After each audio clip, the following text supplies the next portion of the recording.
অজগর আসতেছে রে।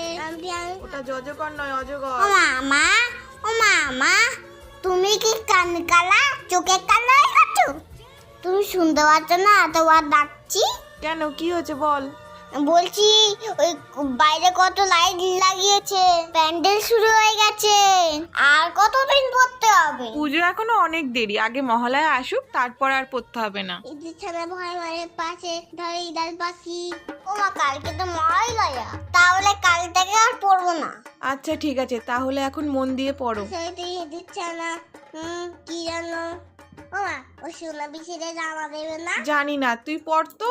ও মা শোনো, সেরে জিনিসটা বলো, পড়বো না। কেমন জানি সে ছেঁড়া জিন্স পড়তে হবে না, কিন্তু বইটা এখন পড়তে হবে। ও মা, আর একটা কথা বলবো? কি? আমার এর গোল কিনে দেবো তো? পড়তে বসে যত চিন্তা, পড়ার নাম নেই শুধু।